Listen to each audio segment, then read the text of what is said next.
마태복음 27장 11절부터 54절인데요. 찾으신 줄 알고 제가 11절 읽을 때 같이 교독하시도록 하겠습니다. 예수께서 총독 앞에 섰음에 총독이 물어 이르되 내가 유대인의 왕이냐? 예수께서 대답하시되 내 말이 옳도다 하시고 대제사장들과 장로들에게 고발을 당하되 아무 대답도 아니하시는지라. 이에 빌라도가 이르되 그들이 너를 쳐서 얼마나 많은 것으로 증언하는지 듣지 못하느냐 하되 한마디도 대답하지 아니하시니 총독이 크게 놀라워하더라. 명절이 되면 총독이 무리의 청원대로 죄수한 사람을 놓아주는 전례가 있더니 그때 바라바라 하는 유명한 죄수가 있는데 그들이 모였을 때 빌라도가 물어 이르되 너희는 내가 누구를 너희에게 놓아주기를 원하느냐? 바라바냐 그리스도라 하는 예수냐 하니 이는 그가 그들의 시기로 예수를 넘겨준 줄 알미더라. 19절입니다. 총독이 재판석에 앉았을 때 그의 아내가 사람을 보내어 이르되 저 옳은 사람에게 아무 상관도 하지 마옵소서. 오늘 꿈에 내가 그 사람으로 인하여 애를 많이 태웠나이다 하더라. 대제사장들과 장로들이 무리를 권하여 바라바를 달라 하게 하고 예수를 죽이자 하게 하였더니 총독이 대답하여 이르되 둘 중에 누구를 너희에게 놓아주기를 원하느냐? 이르되 바라바로소이다. 빌라도가 이르되 그러면 그리스도라는 예수를 내가 어떻게 하랴? 그들이 다 이르되 십자가에 못 박혀 하겠나이다. 빌라도가 이르되 어찌미냐? 무슨 악한 일을 하였느냐? 그들이 더욱 소리질러 이르되 십자가에 못 박혀야 하겠나이다 하는지라. 빌라도가 아무 성과도 없이 도리어 밀란이 나려는 것을 보고 물을 가져다가 무리 앞에서 손을 씻으며 이르되 이 사람의 피에 대하여 나는 무죄하니 너희가 당하라. 백성이 다 대답하여 이르되 그 피를 우리와 우리 자손에게 돌릴지어다 하거늘. 이에 바라바는 그들에게 놓아주고 예수는 채찍질하고 십자가에 못 박히게 넘겨주니라. 27절입니다. 이에 총독의 군병들이 예수를 데리고 관정 안으로 들어가서 온 군대를 그에게로 모으고 그의 옷을 벗기고 홍포를 입히며 가시관을 엮어 그 머리에 씌우고 갈대를 그 오른손에 들리고 그 앞에서 무릎을 꿇고 희롱하여 이르되 유대인의 왕이여 평안할지어다 하며 그에게 침 뱉고 갈대를 빼앗아 그의 머리를 치더라. 희롱을 다 한 후 홍포를 벗기고 도로 그의 옷을 입혀 십자가에 못 박으려고 끌고 나가니라. 나가다가 시몬이라 만남에 그에게 예수의 십자가를 억지로 지워가게 하였더라. 골고다 즉 해골의 곳이라는 곳에 이르러 쓸개탄 포도주를 예수께 주어 마시게 하려 하였더니 예수께서 맛보시고 마시고자 하지 아니하시더라. 그들이 예수를 십자가에 못 박은 후에 그 옷을 제비 뽑아 나누고 거기에 앉아 지키더라. 37절입니다. 그 머리 위에 이는 유대인의 왕 예수라 쓴 죄패를 붙였더라. 이때 예수와 함께 강도들이 십자가에 못 박히니 하나는 우편에 하나는 좌편에 있더라.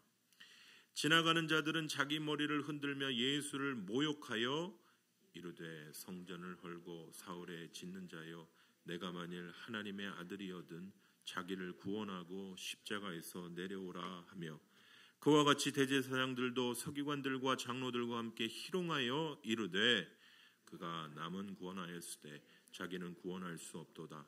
그가 이스라엘의 왕이로다. 지금 십자가에서 내려올지요. 그리하면 우리가 믿겠노라. 그가 하나님을 신뢰하니 하나님이 원하시면 이제 그를 구원하실지라. 그의 말이 나는 하나님의 아들이라 하였도다 하며 함께 십자가에 못 박힌 강도들도 이와 같이 욕하더라. 45절입니다. 제6시로부터 온 땅에 어둠이 임하여 제9시까지 계속되더니 제9시쯤에 예수께서 크게 소리질러 이르시되 엘리 엘리 라마 사막다니 하시니 이는 곧 나의 하나님 어찌하여 나를 버리셨나이까 하는 뜻이라. 거기 섰던 자 중 어떤 이들이 듣고 이르되 이 사람이 엘리야를 부른다 하고 그 중에 한 사람이 곧 달려가서 해면을 가져다가 신 포도주에 꿰어 마시게 하거늘 그 남은 사람들이 이르되 가만두라 엘리야가 와서 그를 구원하나 보자 하더라. 예수께서 다시 크게 소리 지르시고 영혼이 떠나시니라. 이에 성소 휘장이 위로부터 아래까지 찢어져 둘이 되고 땅이 진동하며 바위가 터지고 무덤들이 열리며 자돈 성도의 몸이 많이 일어나서 예수의 부활 후에 그들이 무덤에서 나와서 거룩한 성에 들어가 많은 사람에게 보이니라. 같이 읽겠습니다. 백부장. 예수를 지키던 자들이 지진과 그 일어난 일들을 보고 심히 두려워하여 이르되 이는 진실로 하나님의 아들이었도다 하더라. 아멘. 우리 같이 기도하시고 말씀 받도록 하겠습니다. 하나님, 오늘 종료주일 또 고난주간을 앞두고 있습니다. 오늘 또 4월 첫째 주 예배로 오늘 특별히 저희 교회로서는 참으로 의미 있는 창립 40주년의 귀한 날이기도 합니다. 아버지, 다시 한번 우리에게 닥친 예상치 못한 여러 시험과 혼란 가운데 다시 한번 교회가 무엇이며 또한 성도가 무엇이며 나를 부르신 주의 뜻이 무엇이고 오늘 우리를 향한 하나님의 뜻을 깨달아 알아 우리가 걸어가야 할 이제 저 가나안 땅으로 걸어 들어가는 주의 귀한 백성들 되게 하여 주시옵소서. 오늘 예배 가운데 성령 하나님 오셔서 우리의 마음 문을 열어주시고 우리를 향하신 주의 뜻을 밝히 보여 주시옵소서. 주님 감사합니다. 오늘도 예배케 하여 주심을 감사합니다. 오늘도 함께 나와 예배하게 하여 주심을 감사합니다. 오늘도 각처에 흩어져서 아버지 하나님 각자의 자리에서 주를 바라보고 십자가를 바라보고 나를 구원한 그 십자가를 바라보고 부인하고 배신하고 배반하지 않는 그의 백성으로 오늘도 싸워 승리하게 하여 주심을 감사합니다. 어디에 있거나 우리는 그리스도인입니다. 어디에 있거나 우리는 그리스도의 자녀입니다. 하나님의 백성입니다. 하나님의 백성답게 그리스도의 자녀답게 하나님의 나라의 백성답게 살아가는 주의 귀한 백성들 되게 하여 주시옵소서. 오늘 주께 드린 귀한 예물 위에 주님 축복하여 주시고 축사하여 주시고 이 예물이 사용되는 곳에 하나님의 영광만 드러나게 하여 주시옵소서. 40여 년 우리를 이끌어 오셨던 은혜로 이끌어 오셨던 하나님, 이제 우리에게 믿음으로 40년을 달려갈 것을 우리에게 명령하시오니 이 명령에 따라 순종하는 주의 거룩한 백성 될 수 있도록 성령 하나님 오셔서 우리를 저 가나안 땅으로 이끌어 주시옵소서. 새로운 영을 부어 주시옵소서. 새로운 능력을 부어 주시옵소서. 감사드리고 예수 그리스도의 이름으로 기도합니다. 아멘.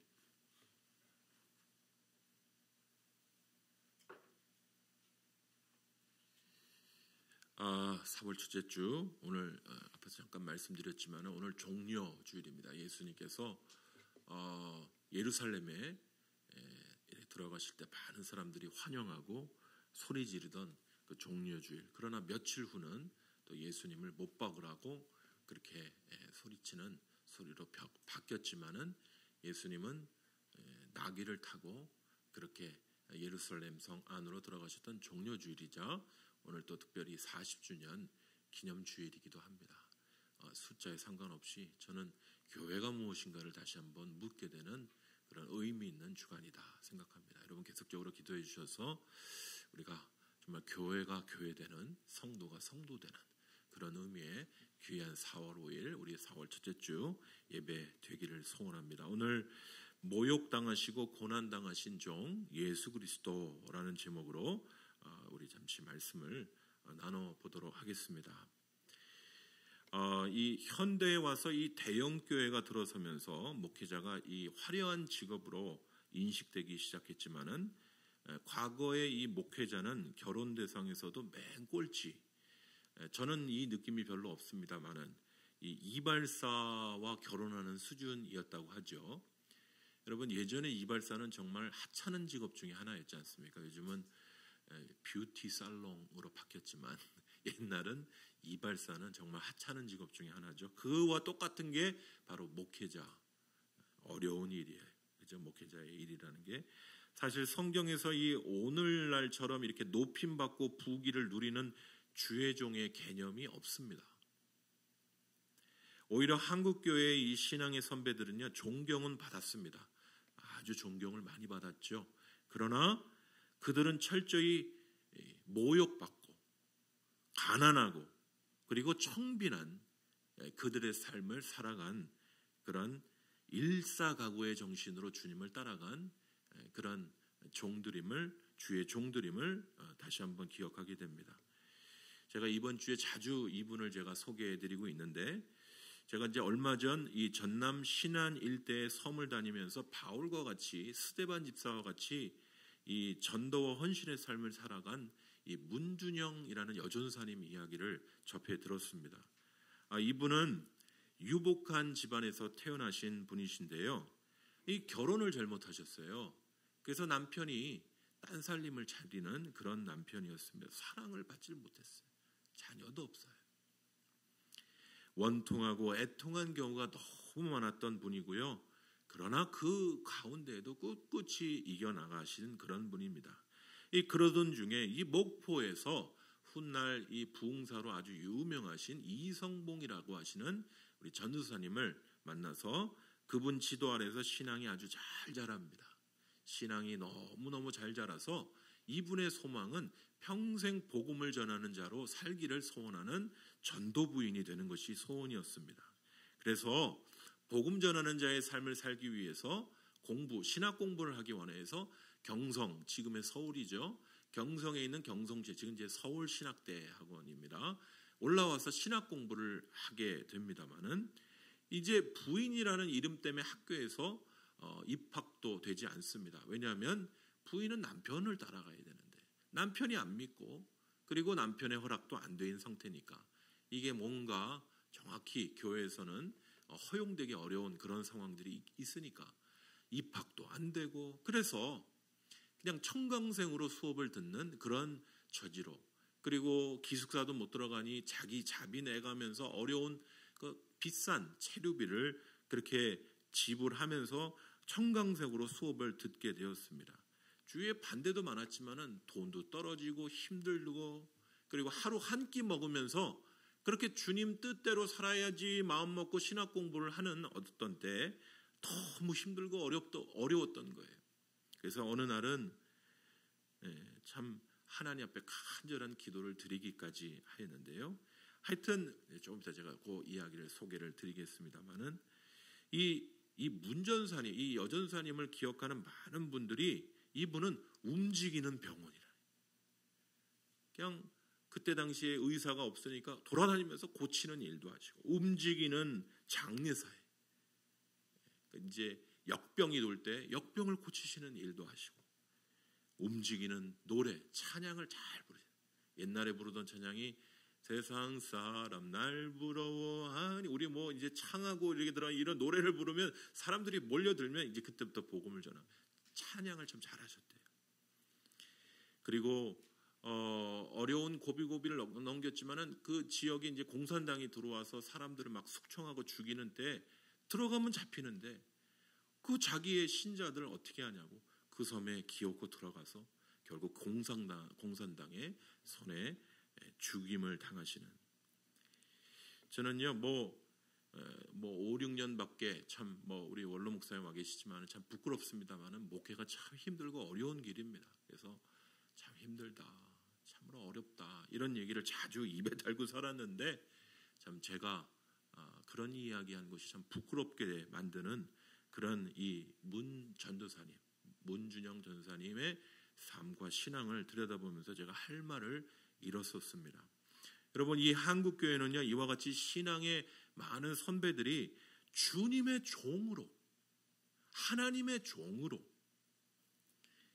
헌신적인 삶을 살고, 그것이 주의 종이 걸어가야 할 길이고, 그것이 주님이 기뻐하시는 길이면 그렇게 따라가는 것이다, 삶으로 보여주셨던 그런 분들이셨던 것을 기억하게 됩니다. 오늘 우리가 본문의 말씀을 통하여서 우리가 모욕당하시고 고난당하신 또 주의 종 되신 한 분을 우리가 말씀 안에서 만나게 되는데요. 사랑하는 성도 여러분, 요즘 참으로 어려운 상황 가운데 있습니다만은 우리의 상황과 어려움 가운데 우리가 바라봐야 할 한 분, 모욕당하시고 고난당하신 한 분, 그분을 오늘 말씀 안에서 우리가 만나는 이 아침 시간 되기를 간절히 소원합니다. 오늘 우리가 이제 말씀을 읽고 오늘 본문을 살펴보기 전에 이 여호와의 종이 이제 어떤 의미인지를 잠시 먼저 살펴보도록 하겠습니다. 여러분, 이 여호와의 종이라는 것은요, 구약에서는 제사를 드리는 일들을 맡아서 하시는 분들을 여호와의 종이라고 불렀습니다. 신약에서는 예배, 이것에 관계되어 일하는 사람들을 총칭하여 하는 말이 여호와의 종이었습니다. 그래서 구약의 이 종에 해당되는 단어가 이 에베드라는 단어인데요, 영어로는 servant. servant라 하면 봉사자, 뭐 이제 하인 그런 뜻인데, servant라는 단어보다 slave, 그러니까 노예라는 단어에 더 가깝습니다. 뭐냐면요, 종이라는 것, 구약 성경의 종이라는 단어는 그냥 섬기는 사람 수준이 아니라 철저히 다른 사람, 그 주인을 섬기고 자기는 아무 얘기하지 않는 그 노예 상태, 그게 바로 성경의 의미에서의 종의 의미인 것이에요. 그러니까 여호와의 종이라 하면 오직 주님만, 하나님만 섬기고 자기는 할 일을 한 것뿐이에요. 권리도 없어요. 그게 여호와의 종, 여호와의 종으로 여호와 하나님의 노예로 부르신 바 된, 그런 주님을 섬기도록 부르신 바 된 사람들을 말하는 뜻인 것이죠. 이 구약에서 하나님의 종 이렇게 불리는 호칭은 대부분 이 모세를 가리킵니다. 오늘 출애굽기 4장 10절 앞에 좀 보시면요, 모세가 여호와께 아뢰되 오 주여, 나는 본래 말을 잘하지 못하는 자니이다. 주께서 주의 종에게 명령하신 후에도 역시 그러하니 나는 입이 뻣뻣하고 혀가 둔한 자니이다. 이 모세는 자신이 하나님이 부르신 이스라엘 백성을 애굽에서 구원할 사명을 감당하기에 부족하다고 그렇게 변명할 때 입이 뻣뻣하고 혀가 둔하다, 어렵다, 이런 고백을 하는데, 그런 이야기를 하면서 자신이 주의 종, 하나님의 종이다, 그렇게 고백을 합니다. 하나님을 섬기는 자다라고 그렇게 고백을 하는 것이죠.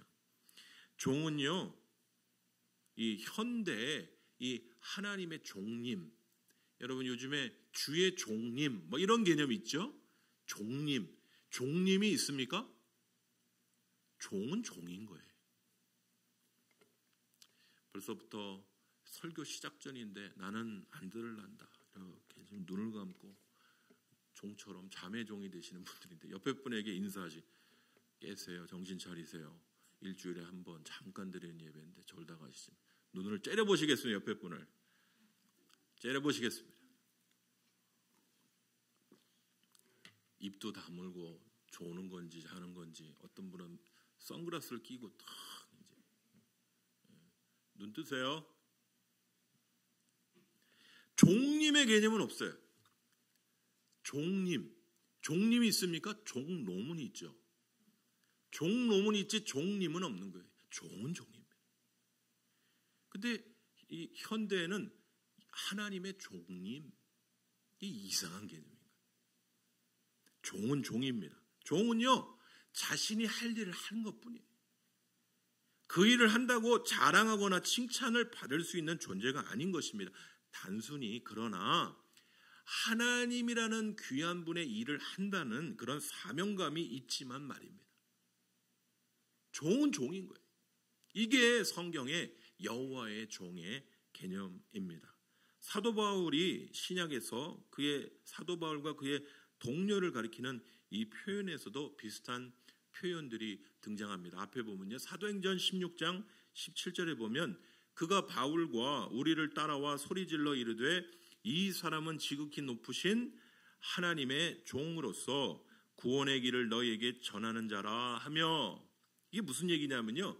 마게도냐 지방에서 이 사도 바울과 전도팀이 전도를 하고 있는데, 마게도냐라 하면 지금의 그리스 지방을 얘기합니다. 마게도냐 지방에서 사도 바울과 그의 전도팀이 전도를 하고 있는데 귀신 들린 사람을 만난 거예요. 근데 그 귀신 들린 사람이 이 사도 바울과 이 전도팀을 쫓아와서 막 떠드는 이야기 중에 무슨 얘기를 한다고요? 야, 이 사람들은 지극히 높으신 하나님의 종이라고 얘기하는 거예요. 여러분, 여기에서 주목할 것이 뭡니까? 어떠한 종이라고요? 누구의 종이라고요? 어떤 하나님? 지극히 높으신 하나님의 종인 것이. 여러분, 내가 누구의 종인지가 중요한 거예요. 하나님은 하나님인데 어떤 하나님이십니까? 지극히 높으신 하나님의 종이라는 거예요.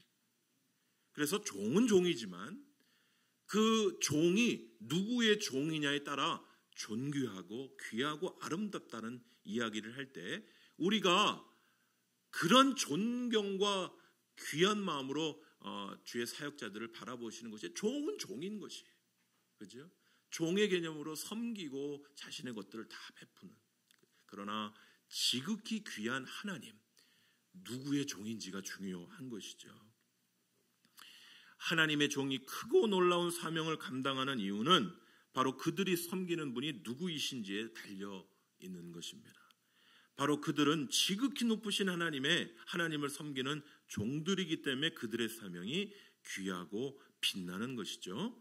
빛나고 높으신 하나님을 섬기기에 감당하는 일이 때로는 어렵고 힘들고 참으로 모욕과 핍박이 있더라도 귀하고 아름답다, 그렇게 여겨지는 것이죠.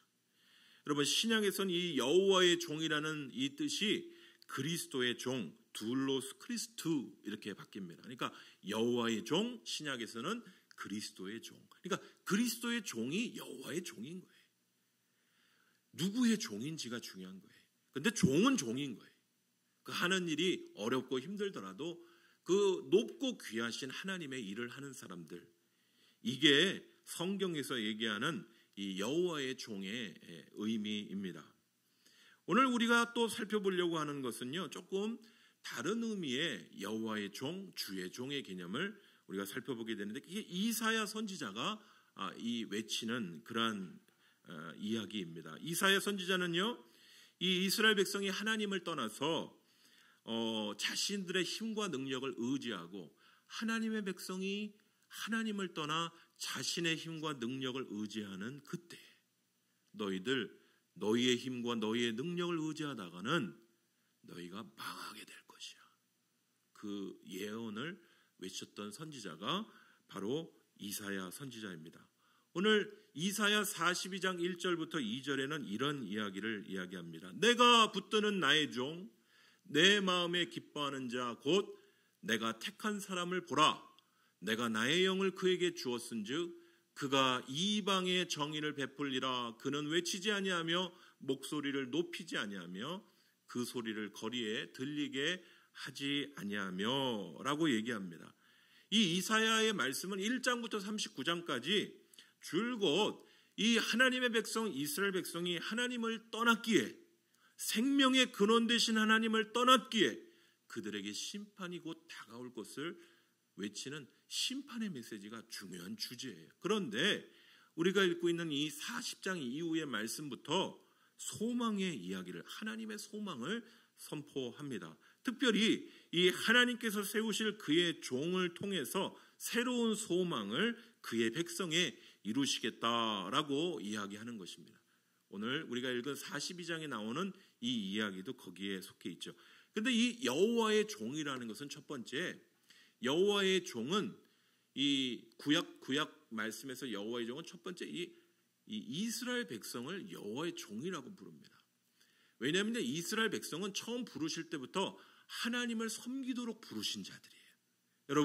여러분과 저는 하나님의 백성으로 하나님을 섬기도록, 노예처럼 섬기도록 부르신 바 된 자인 줄 믿습니다. 하나님이 나를 부린다고 굉장히 기분 나빠하는 현대인일 수 있는데, 누구를 섬긴다고요? 높고 귀하신 하나님을 섬기는 종이 되는 것이죠. 그게 바로 이스라엘 백성의 뜻이었어요. 그러니까 이스라엘 백성이 여호와의 종이었던 거예요. 근데 여호와의 종이었던 이스라엘 백성이 실패하였죠. 하나님 섬기지 않고 누굴 섬겼습니까? 그들에게 풍요를 갖다 주는 바알을 섬겼던 것이에요. 다른 이방신을 섬겼던 거예요.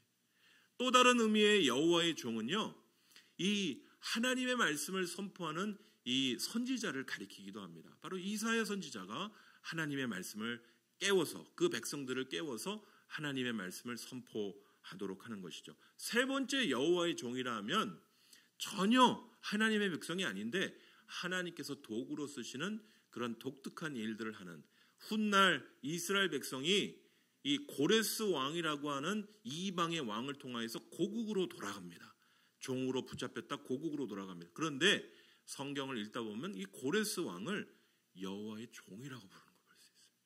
하나님께서는요, 그의 도구로 쓰시는 일에 하나님의 사람들만 쓰시는 게 아니라 세상의 왕도 쓰시고 세상의 모든 조건들도 쓰시고 하나님의 모든 경영들을 이루시는 우리 하나님 되시는 줄 믿습니다. 우리 하나님께서 그의 역사를 이루시는 일에는요, 그의 백성도 쓰시지만 전혀 상관이 없는 이방 왕들도 쓰시는 거예요. 이게 이제 일반적인 여호와의 종의 개념인데요. 이 여호와의 종이라는 이 뜻에서 우리가 살펴보는 것은 이 이사야와 같은 이사야 선지자, 하나님의 말씀을 그의 백성에게 깨우도록 부르신 바 된 그런 종을 또 가리켜 말씀하시는 말씀인 것을 보게 됩니다. 그러니까 이 이사야 선지자가 그의 백성을 깨우는 거죠. 그 깨우는 그 일들을 위해서 그 백성을 부르고 그 백성을 그 주의 원하시는 뜻대로, 특별히 오늘 42장에서는 이스라엘과 이방에게 하나님의 정의를 베푸는 일들을 하도록 깨우는 일들을 맡겨주신 그런 종으로 소개합니다. 우리가 볼 이 이사야 49장에서도요, 이스라엘을 회복시킬 사명과 이방의 구원을 베풀 사명을 위해 부름받은 하나님의 종으로 그렇게 이야기합니다. 내가 또 너를 이방의 빛으로 삼아 나의 구원을 베풀어 땅끝까지 이르게 하리라. 이건 이스라엘 백성이 그렇게 깨어 일어나 그렇게 이방의 빛이 되게 하겠다라는 뜻도 되고, 하나님께서 이 하나님의 종을 쓰셔서 이 이스라엘 백성이 결국 그런 일들을 하게 하는, 그 일들을 감당하게 하는 하나님의 종으로 일을 하게 하시겠다라는 뜻으로 이해할 수도 있습니다. 우리가 그런데 이 이사야 52장과 53장에서 보면 이 하나님의 종, 특별히 이 이사야 선지자와 같은 하나님의 종의 사역을 하는 자들이, 여러분, 하나님의 종의 사역을 하면 일이 잘 풀려야 되지 않습니까? 아닌가요? 제가 앞에서도 얘기했지만은 하나님의 종은 솔직히 성경에서는 고생을 직살나게 하는 게 이제 하나님의 종이긴 합니다만은, 여러분, 이 이사야 52장과 53장에 보면 이 여호와의 종, 주의 종인데 고난을 당해요. 멸시를 당해요. 그런 이야기들을 합니다. 52장 14절에 보면 하나님의 종인데 그 하나님의 종이 하나님의 일들을 하는데, 전에는 그의 모양이 타인보다 상하였고 그의 모습이 사람들보다 상하였으므로 많은 사람들이 그에 대하여 놀랐거니와. 이 하나님의 종이 모진 고난을 당하는 거예요. 상하게 되는 거예요. 그래서 사람들이 놀랍니다. 저 사람 하나님의 종이라는데 왜 이렇게 고생을 당하지? 이건 이사야 선지자를 가리킬 수 있고 고난당하는 이스라엘 백성을 가리킬 수 있습니다. 그런데 이게 단순히 이사야만 가리키는 것은 아닌 이 독특한 의미가 있는 것들을 보게 돼요. 조금 글이 많습니다만은 이사야 53장 3절부터 7절에 보면 이 하나님의 종이 온갖 어려움을 당해요. 제가 조금 읽어드릴게요. 좀 몇 가지 추려서 말씀을 드리면, 그는 멸시를 받아 사람들에게 버림을 받았으며 마치 사람들이 그에게서 얼굴을 가리는 것 같이 멸시를 당하였고, 하나님의 종으로 하나님의 일들을 하는데 멸시를 당해요. 버림을 당하여 또 이 고난을 당해요. 우리도 그를 귀히 여기지 아니하였도다. 그는 실로 우리의 질고를 지고 우리의 슬픔을 당하였거늘 우리는 생각하기를 그는 징벌을 받아 하나님께 맞으며 고난을 당한다 하였노라. 여호와의 종이 고난을 당하고 하나님의 일들을 감당하는데 여호와의 종, 하나님의 종이 고통을 당해요. 이게 하나님의 말씀을 전하는 이사야를 이야기할 수도 있고 하나님의 말씀대로 걸어가는데 어려움을 당하는 그의 백성을 이야기할 수도 있습니다마는 이 고난당하는 모욕을 받는 이 여호와의 종, 주의 종, 그가 곤욕을 당하여 괴로울 때 그의 입을 열지 아니하였으며 마치 도수장으로 끌려가는 어린 양과 털 깎는 자 앞에서 잠잠한 양같이 그의 입을 열지 아니하였도다. 이 하나님의 종이 고난과 모욕과 어려움을 당하는데 입을 다물고 있는 거예요. 니네가 잘못됐어 라고 외치지 않고 조용히 자기의 고난을 당하는 이 여호와의 종, 하나님의 일을 감당하는 하나님의 종, 여호와의 종의 모습을 이사야는 이야기하고 있습니다.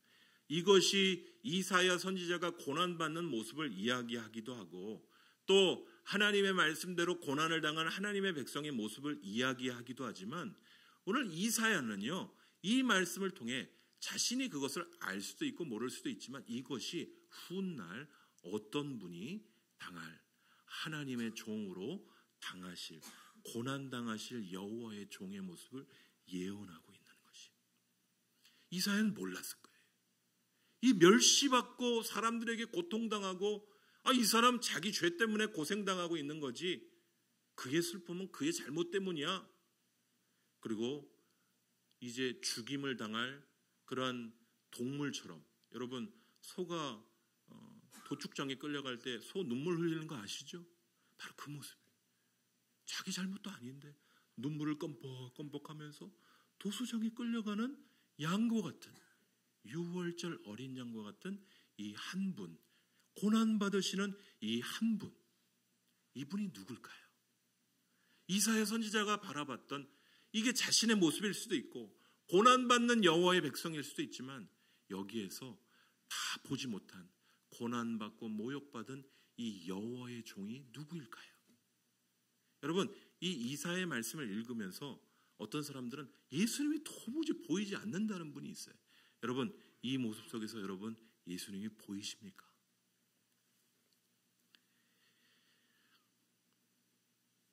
오늘 우리가 읽은 본문으로 돌아보겠습니다. 이 마태복음 27장은요, 예수님께서 빌라도 앞에 서게 됐을 때부터 십자가에 달려 예수님이 서게 되신 때까지를 기록하고 있습니다.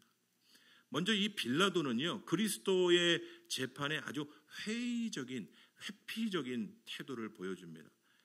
마태복음 27장 23절에 보면 어찌 미냐? 무슨 악한 일을 했냐? 아니 그 그리스도가 이 예수라는 사람이 그 왕이라고 떠들고 다닌 거 정도인데 뭐 이렇게 악한 죄를 졌다고 꼭 풀어주려는 의도로 얘기를 빌라도는 이야기하는 듯 보이기도 합니다. 그리고 마태복음 27장 19절에 보면 아내가 또 전가를 하죠. 오늘 27장 19절에 보면 총독이 재판석에 앉았을 때에 그의 아내가 사람을 보내어 이르되 저 옳은 사람에게 아무 상관도 하지 마옵소서. 오늘 꿈에 내가 그 사람으로 인하여 애를 많이 태웠나이다. 아내가요, 이 빌라도에게 전가를 보냅니다. 그 사람, 그 옳은 사람입니다. 내가 꿈에 이 사람에 대해서 봤는데 이 사람한테 나쁜 판결 내리지 마세요. 빌라도는 여러 정황 때문에 계속 망설였습니다. 이 사람에게 악한 처형이 심판이 내려지지 않도록 말입니다. 이 로마의 간접 통치를 받던 이스라엘에게는 이 총독이라는 대리 통치자가 와서 이렇게 함께 파견되어서 그 나라를 다스리게 됐습니다. 이 로마 외곽이죠. 로마의 중심부가 아닌 외곽으로 이제 보낼 때는 특별히 그 아내와 함께 이렇게 보내지게 되는데 이 빌라도 총독은요, 이스라엘 종교 지도자의 이 종교 관련 사건에 연루되기를 아주 극히 꺼려했습니다. 왜 이제 복음서 여러 부분들 읽다 보면 그렇습니다. 그래서 앞에서 말씀드렸듯이 예수님의 이 사건에 대해서 자꾸 꺼리죠. 자꾸 끼지 않으려고 하죠. 아내의 전갈도 받았기 때문에 이 복잡한 이 종교 사건에 휘말리기 원치 않았던 것이죠. 그래서 오늘 말씀에 보면 손을 씻기도 합니다. 그리고 자기는 예수의 죽음에 아무 관련이 없다는 표시를 27장 24절에 하는 것들을 보게 됩니다. 여러분, 하지만 이 빌라도의 잘못은 씻을 수 없는 영원한 이 죄악으로 남게 됩니다. 이게 아주 의미심장한 부분이에요. 사도신경을 암송할 때마다 우리는 예수를 십자가에 넘겨준 것이 빌라도의 책임이라고 우리가 암송하죠. 여러분, 사도신경에 우리가 암송할 때 예수님에 대한 고백을 할 때 이는 성령으로 잉태하사 동정녀 마리아에게서 나시고 누구에게 고난을 받습니까?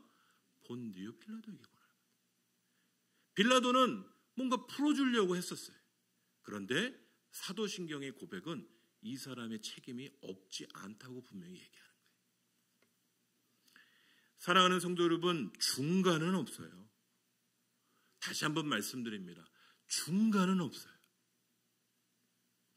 세상을 사랑하든지 하나님을 사랑하든지 둘 중에 하나입니다. 세상과 주님을 동시에 사랑할 수는 없는 거예요. 우리가 새벽 기도에 요한복음의 말씀을 우리가 같이 보는데요. 베드로 사도가 예수님이 붙잡힐 때 예수님 옆에 서 있어야 되는데 예수님 옆에 있으면 붙잡히거든요. 그러니까 베드로가 저 사람들 틈에 서 있었습니다. 베드로는 주님 사랑해요. 근데 예수님 붙잡힐 때 어디에 서 있었다고요? 사람들 틈에 서 있었어요. 주님을 반대했던 것입니다. 나는 그냥 예수님 반대하는 사람들 틈에 서 있었을 뿐이에요. 얘기할 수 있지만 베드로는 그때 예수님을 반대하는 사람들 가운데 서 있었던 거예요. 가룟 유다는 어떻습니까? 가룟 유다도 은 30냥에 예수님을 파는 무리 가운데 서 있었죠. 자기가 직접 죽인 것도 아니에요. 그럼에도 불구하고 가룟 유다는 예수님을 그 하루 이틀 된 게 아니고 계속적으로 의견이 맞지 않습니다. 예수님이 꿈꾸는 하나님의 나라와 가룟 유다가 꿈꿨던 이 땅의 나라가 충돌을 일으켰는지 모르겠습니다만 결국 주님을 반대하는 무리 가운데 가룟 유다가 서 있었던 것입니다. 여러분, 우리는요 이 빌라도와 같이 중간에 서 있으면 된다고 생각을 하는데 우리의 마음이요 두 마음으로 따를 수는 없는 거예요. 하나를 선택해야 되는 거예요. 중간지대는 없어요. 주님을 사랑하든지 아니면 세상을 사랑하든지. 빌라도는 끝까지 회피만 하려고 하는 거예요. 피하면 되는 게 아니에요. 여러분, 오늘 우리가 살펴보는 이 말씀에 보면요, 이 군병들도 예수님을 막 희롱합니다. 이 왕의 옷이라고 하는 이 붉은 옷, 홍포라고 하죠. 붉은 옷을 입히죠. 그리고 가시로 된 관을 씌웁니다.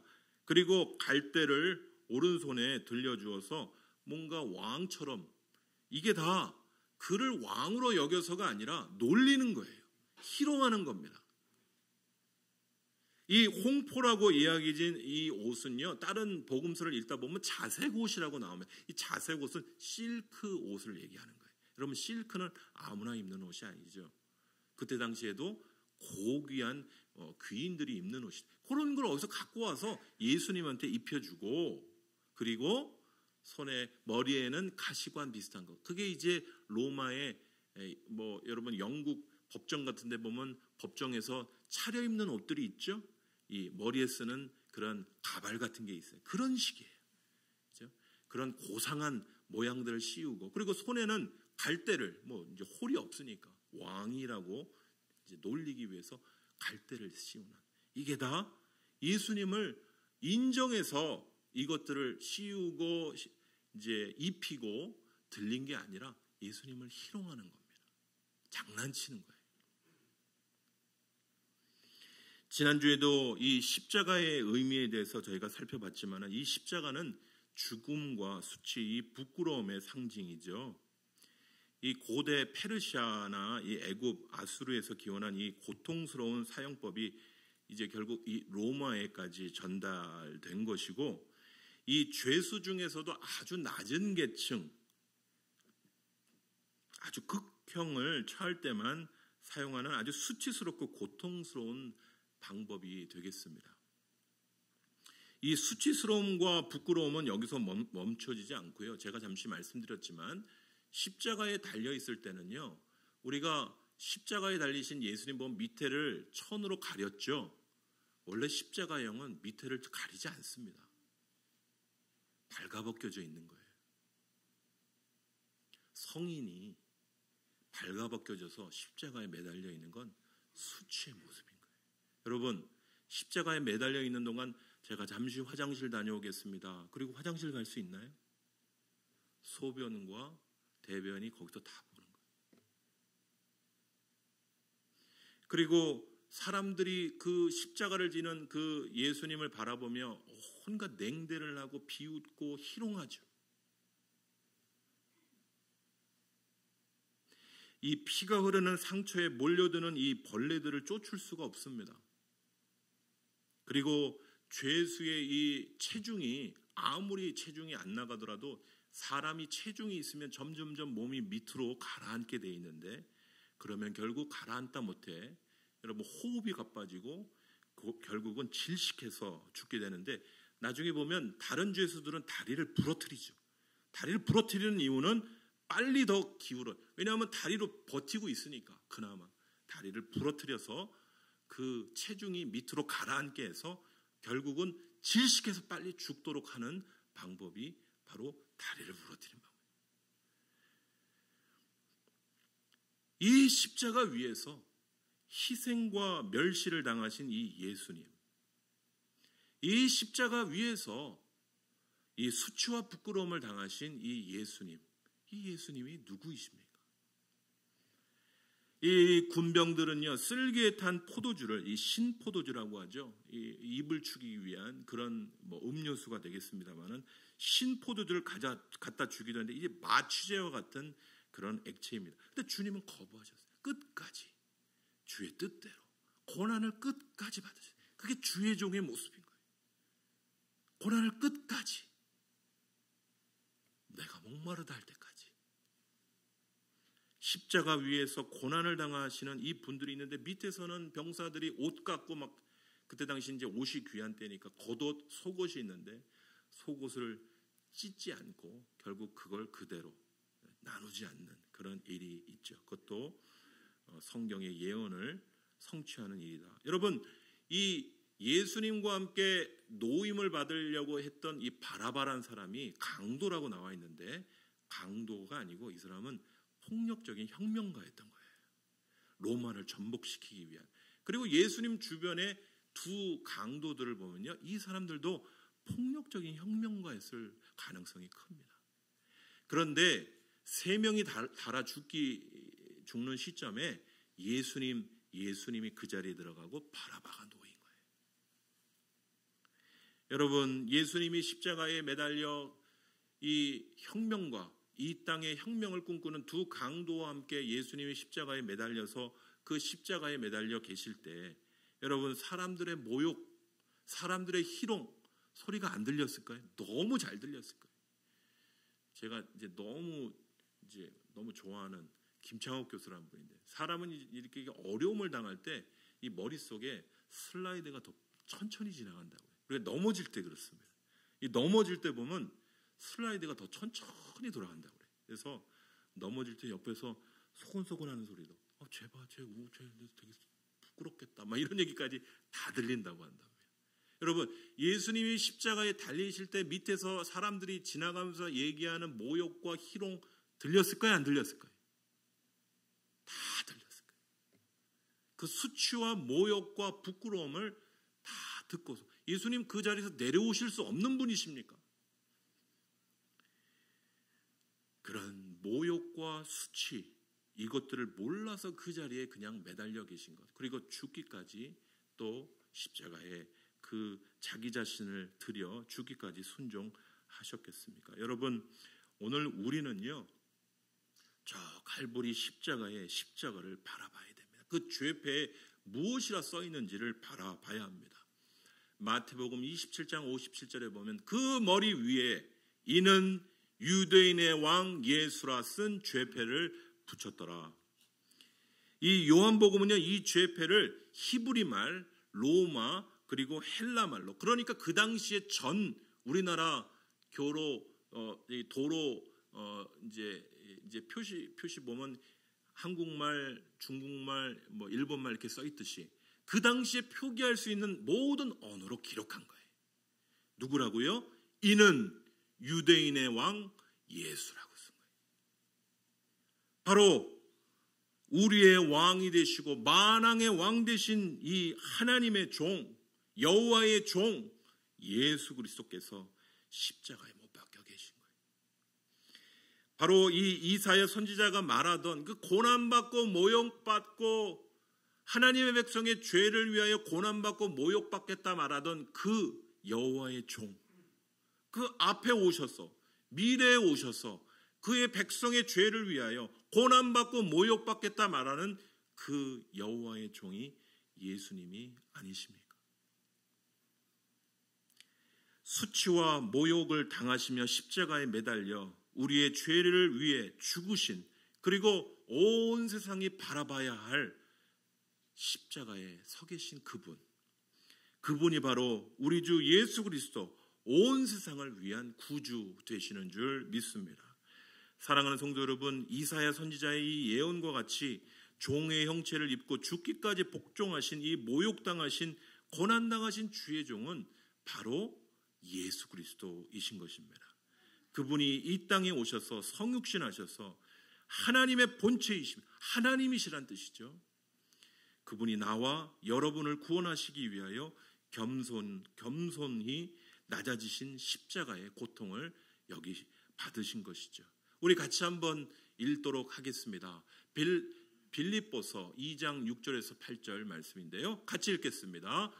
그는 근본 하나님의 본체시나 하나님과 동등됨을 취할 것으로 여기지 아니하시고 오히려 자기를 비워 종의 형체를 가지사 사람들과 같이 되셨고 사람의 모양으로 나타나사 자기를 낮추시고 죽기까지 복종하셨으니 곧 십자가에 죽으심이라. 십자가에 죽으신 예수님은 겸손히 자기 자신을 비우셨다. 그걸 케노시스라고 얘기합니다. 자기를 비우셔서 죽기까지 낮아지신 하나님이신 줄 믿습니다. 그분은 모욕과 수치와 부끄러움을 당하신 하나님의 종 메시아로 이 땅에 오셔서 사랑하는 그의 백성을 위하여 십자가에 수치와 부끄러움의 십자가를 지신, 대속의 십자가를 지신 우리의 주님이신 줄 믿습니다. 사랑하는 성도 여러분, 아까 서두에 잠깐 말씀드린 그 문준경 전사님, 여러분 이분이 신학 공부를 하는데 너무 어려워요. 자기 한 끼를 굶어가면서 학비를 내야 되고 청강생으로 학비도 내야 되고, 그러니까 너무 배도 고프고 어느 날은 너무 배도 고프고 힘들어서 주님 앞에 그런 기도를 했다고 합니다. 주님, 더 이상 버티기가 어려워요. 주님 위에 살겠다는데 왜 이리 어려움을 주십니까? 너무 배가 고프고 힘듭니다.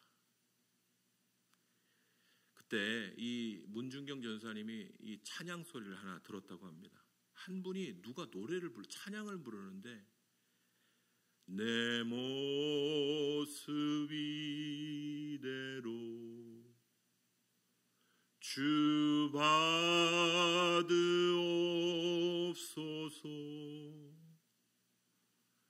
날 위해 돌아가신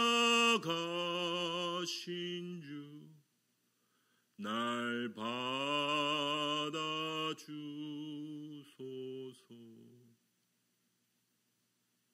여러분, 새벽 예배 때 예전에는 많은 분들이 이렇게 찬양하시면서 자기의 고난을 이기셨어요. 내 모습 이대로 주 받아주십시오. 여러분, 이 찬양 소리를 듣다가 이 여전사님이 십자가에 달리신 예수님을 보게 됩니다. 십자가에 달리신 예수님을 보게 되는 거예요. 배가 너무 고프고 주님 따라가고 나중에 훗날 아주 귀한 사역을 하게 되시지만 이 고비가 너무 힘들고 어려워서 주님께 불평 아닌 불평을 했던 이 전사에 바라본 십자가가 보이는, 나를 위해 십자가 지신 예수님이 계신데 이분이 다시 회개 기도를 드렸다고 하죠. 주님 용서해 주십시오. 예수님은 나를 위해 온갖 모진 박해를 다 당하셨는데 배 좀 고프다고 주님께 불평과 한숨을 내신 것 주님 용서해 주십시오. 사랑하는 성도 여러분, 훗날 전도의 어려운 시간들을 겪어 나가면서도 이분은 내 모습 이대로 주 받으옵소서, 이 찬양과 함께 그 십자가에 지신 십자가에 그 계신 주님을 바라보고 이기고 승리하셨을 것이에요. 여러분, 우리가 어떠한 상황, 어떤 환경 가운데 있더라도 우리가 십자가를 바라봐야 할 이유는요, 내 힘으로는, 내 능력과 내 한계로는 감당할 수 있는 수준이 내 하는 수준, 그 수준이. 그러나 여러분, 우리의 믿음의 선배들도 그랬듯이 오늘 또 동시대를 살아가는 사랑하는 성도들도 그와 똑같지. 여러분, 우리가 낙심되고 어려울 때 주님의 십자가를 바라보고 소망 중에 나를 위해 십자가 지신 주님을 바라보고 우리가 다시 한번 그 십자가에서 참된 소망을 찾고 그 십자가, 세상이 줄 수 없는 소망을, 십자가의 놀라운 능력을 경험하는 주의 귀한 성도들 되시기를 간절히 소원합니다. 여러분, 우리가 십자가를 바라본다는 것이 무엇입니까? 나의 낙심, 나의 절망을 그 십자가 앞에 내려놓는다는 뜻이. 여러분, 우리에게 십자가가 있다라는 것은 얼마나 큰 소망인지 몰라요.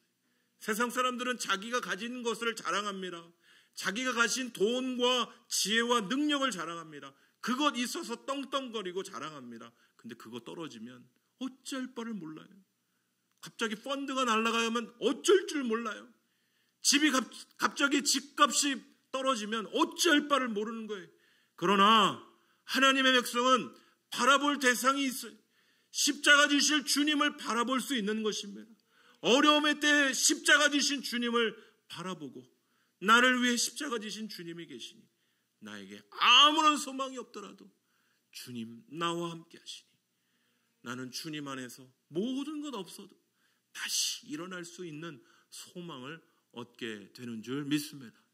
여러분, 세상에 하나님이 내게 계시다, 하나님이 나와 함께 하신다, 이것처럼 귀한 은혜가 어디 있어요? 십자가 지신 주님이 나를 위해 십자가 지셨다.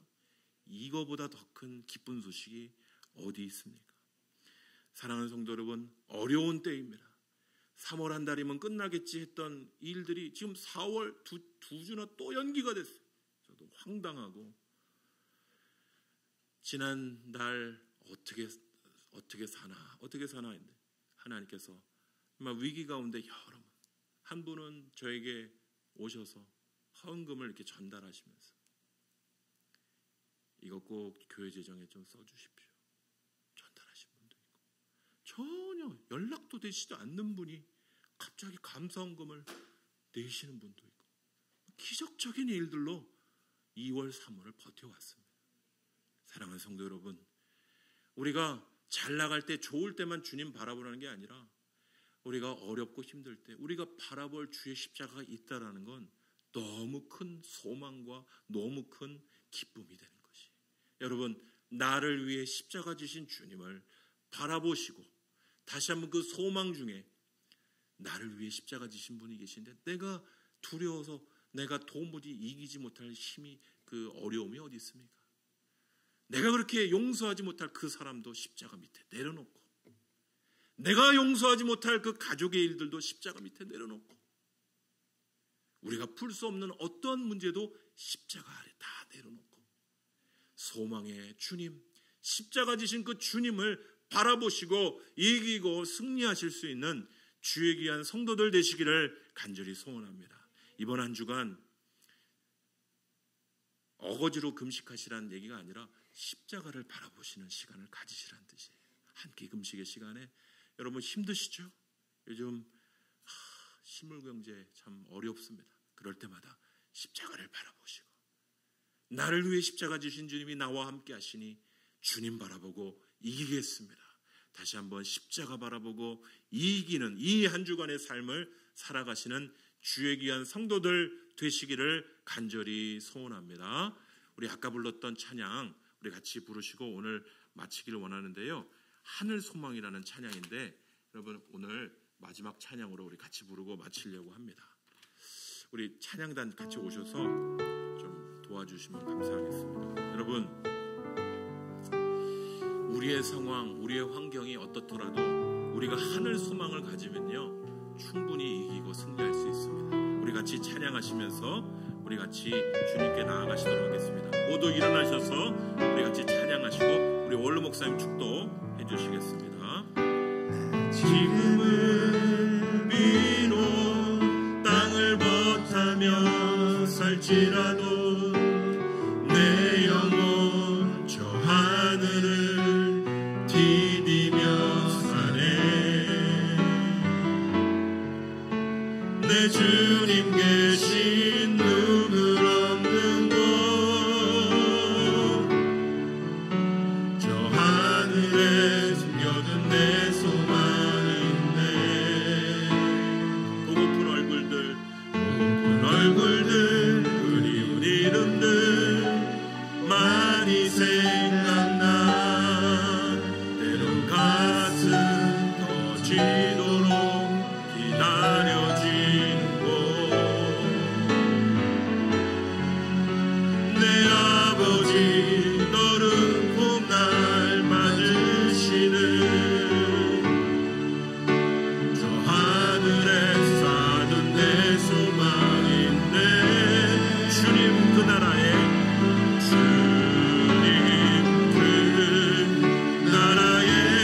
이를 때까지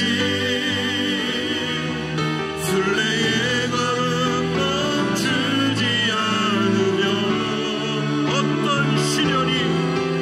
어떤 시련이 와도 나 두렵지 않네.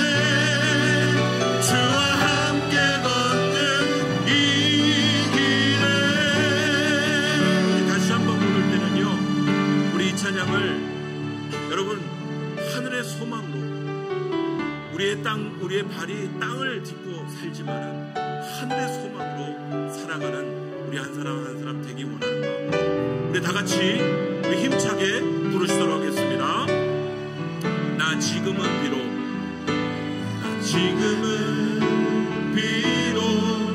땅을 벗하며 살지라도 내 영혼 저 하늘을 디디며 사네. 내 주님 계신 눈물 없는 곳 저 하늘에 숨겨둔 내 소망인데, 보고픈 얼굴들 그리운 이름들 많이 생각나. 때론 가슴 터지도록 기다려지는 곳, 내 아버지 너른 봄날 맞으시는 저 하늘에 쌓은 내 소망인데, 주님 그 나라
말씀만 드리도록 하겠습니다.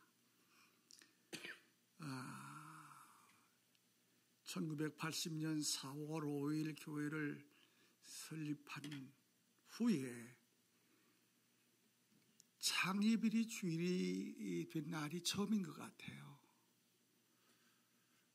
그래서 제가 아침에 집에서 나오다가 지나온 세월 40년은 믿음이 아니면 못 오는 길이었습니다. 그런데 그 믿음 위에 이제 우리가 살아갈 미래는 믿음으로 이길 수 있는 세계가 아니에요. 이제는 감사와 기쁨으로 믿음의 풍성함으로 누리며 살지 않으면 우리에게 불어닥치는 엄청난 종말적 의미의 미래는 우리가 감당할 수가 없어요. 믿음 위에 감사와 기쁨. 그래서 우리 교우들에게 참 무슨 말씀을 한마디 할까 그렇게 생각하다가 우리 모두가 다 지금까지 40년을 믿음으로 살아왔지만 그 위에 감사와 기쁨을 더하여 남은 세계를 오늘이 내 생애의 마지막이다 그런 마음으로 또 내일을 열어주시면 더 감사함으로 살아가자 그런 다짐을 하고 교회에 왔습니다. 힘내십시오. 기도하겠습니다. 고마우시고 감사하신 우리 아버지 하나님, 지나온 40년